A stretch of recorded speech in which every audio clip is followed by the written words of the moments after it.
John mentioned yesterday, I work in genetics and genomics, and this is a field that's absolutely exploding with new technologies and methods.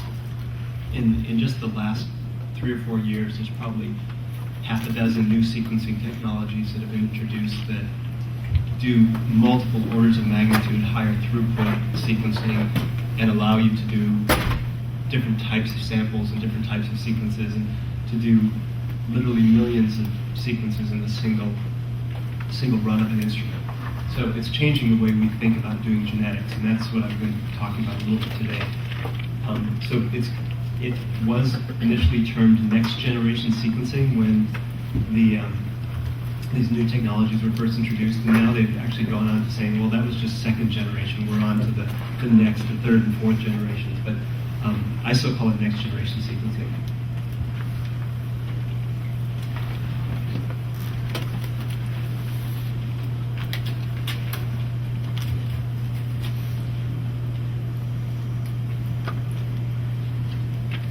Okay, so sorry about this one. Okay, I work at the Marine Mammal Genetics Group at the South Florida Science Center, and just to give you a little background, our group focuses on using genetics to understand population structure and taxonomy of cetaceans. So we look at this at several different levels. That population structure is our primary interest within the North Pacific. We use a number of genetic tools for each of these different types of studies that we do, including mitochondrial DNA control region sequencing. That's been something we've used over the last couple of decades, really, using between 500 and 1,000 base pairs of control region. That's because that was about what we could easily sequence out of the mitochondrial genome, and in many cases gave us enough information to be able to understand population structure and even taxonomy of different species. We also use microsatellites. They're useful for population structure and individual identification or genetic marker capture. And more recently, we've been developing single nucleotide polymorphisms. These are individual mutations in the DNA sequence, and they're ubiquitous through the genome. And technologies come along to allow us to discover and genotype more of those. I'm not going to go into detail about the different types of markers. I just want to put these up here because you're going to be seeing these terms for the rest of the presentation. We've recently done a lot more at the level of taxonomy and phylogenetics, and that's because even though we're studying, for example, killer whales in the North Pacific, we need to understand not only what our populations are, but how they relate to the species worldwide. And in many cases with cetaceans, we have no idea what the worldwide taxonomy of a cetacean species is. So we're using genetic methods to try to get a better grip on what's out there and then how it's distributed. So I'm going to overview the study on killer whales that we did last year. It was published in July last year, where we looked at mitochondrial genomes of killer whales globally. This was a very collaborative study with people at a bunch of different labs. So most of you must know that there are a variety of different types of killer whales, and they've been called ecotypes typically in the North Pacific, where they don't differ morphologically a whole lot, but there's obvious differences in their dietary specialization, behaviors, and distributions, though they all overlap to some extent in their geographic distributions.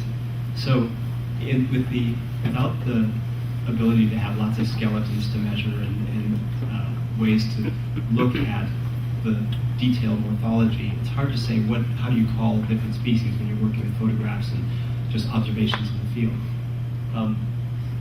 So with the North Pacific, the ecotypes have been mostly called populations or ecotypes. In the Antarctic, more recently, there have been a number of different types discovered, also described based on their dietary specialization, but they have more morphological differences. And this slide is what John put up yesterday, the type A, B, and C in the Antarctic, and now there's a type D and possibly an E and a B sub A. And there are a lot of different types that Bob Pittman's down trying to document right now and get me samples from. But these ones have more morphological differences, and they've suggested, based on a little bit of genetic data and the morphology and behavioral differences, that there might be different species. And then in the North Atlantic recently, my colleague Andy Foote has also described 2 different types. And so there's probably a lot of different ecotypes worldwide. But when we started to do the genetics over 10 years ago, a number of people started looking at using the usual tools, control region, microsatellites, and there was just basically no resolving power. This is a control region phylogeny of killer whales worldwide, done by Hosel et al. 9 years ago. And you can see that this tree is basically one long branch with little sticks sticking out of it. So there's no phylogenetic information here. This is a 1,000 base pair, so it's the entire control region. We only found 13 haplotypes throughout the world in over 100 samples. And there's really no phylogeographic pattern and very small differences between the ecotypes. So the evolutionary relationships of the different ecotypes is not resolved with these data. That's the control region there, the 1,000 base pairs, but the mitochondrial DNA is actually this 16,400 base circular genome, and it has a number of different types of genes in it. And it's a tool that we've used a lot for a lot of reasons. I won't go over that. It's a good tool for understanding phylogenetics and phylogeography and even population structure. But when there's that little information in this little region, the logical question is, what would we get if we got more information?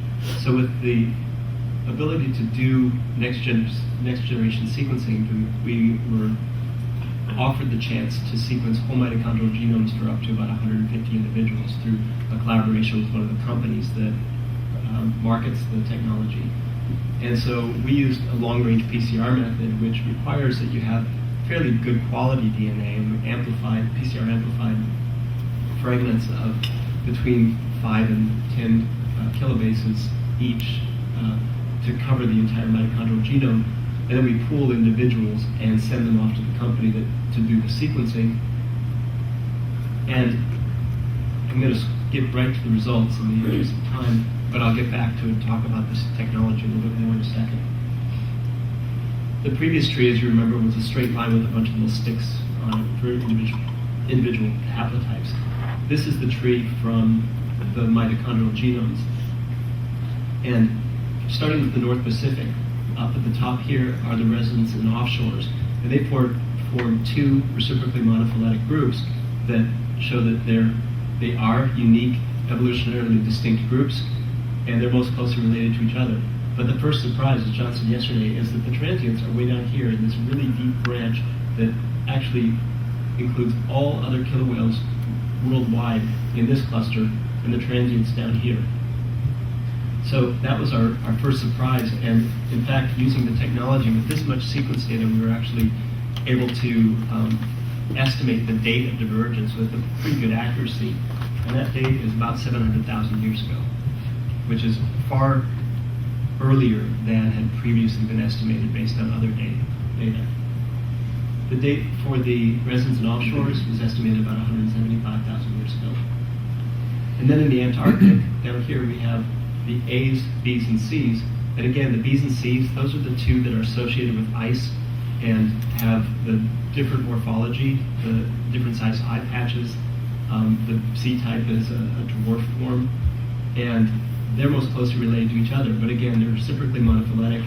And then here's the A types here. And that divergence is estimated about 335,000 years ago and 150 respectively. And then in the North Atlantic, the picture is a little less clear, where we have this type 1 cluster here that is most closely related to a combination of North Atlantic and North Pacific types.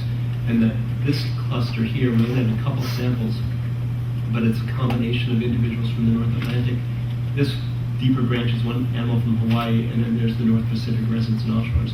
So the picture's not completely clear about the evolutionary patterns of, they didn't all evolve in their respective ocean basins. There's been movement back and forth in subsequent diversification. But for the most part, except in the North Atlantic where we're still kind of getting our information and trying to get more samples, the ecotypes segregate out into these clear evolutionary units.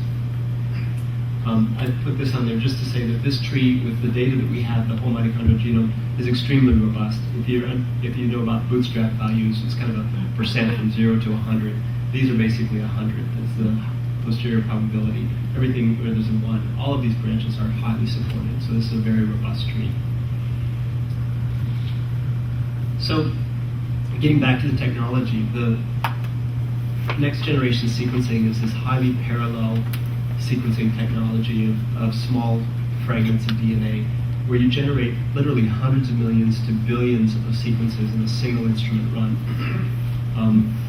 Because you're generating so much data, it's actually more data than we need for these types of projects. These were developed primarily for sequencing whole genomes, where you're talking about 3 billion base pairs in a mammalian genome.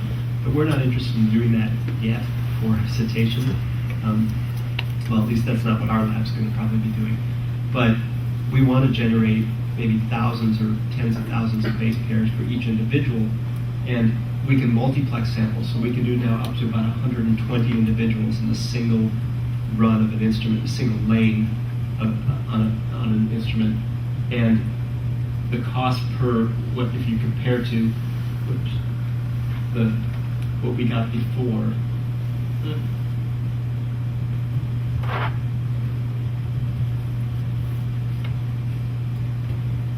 can you back it up for me? It doesn't seem to be responding.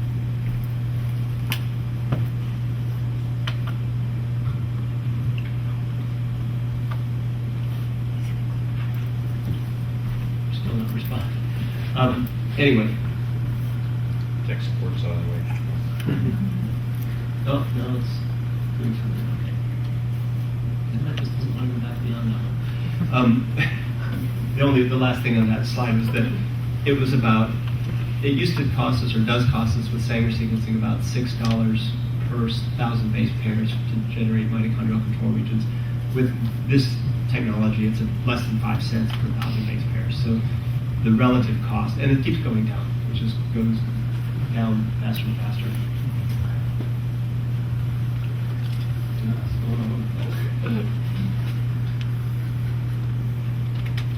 So there are many potential applications for this technology. We've been doing phylogeography and population structure using the mitogenomes. We're also using this for SNP discovery. So we're including up to about 50 nuclear genes on each array that we sequence. And so we sequence for 100 individuals, 50 genes, and discover nuclear variability that we can use to do genotyping on the nuclear side. Also, some new methods that we're using use capture arrays instead of the long-range PCR.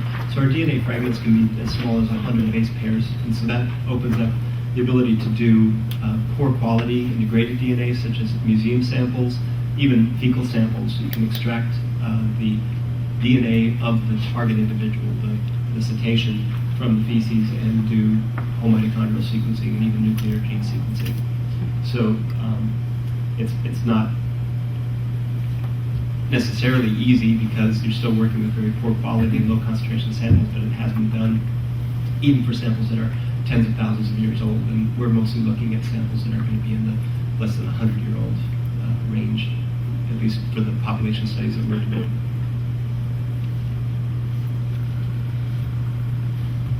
So I wanted to just put this up at the end just to kind of overview where we're going with this in our own lab. And we've basically been developing some new technologies, as capture arrays followed by next generation sequencing.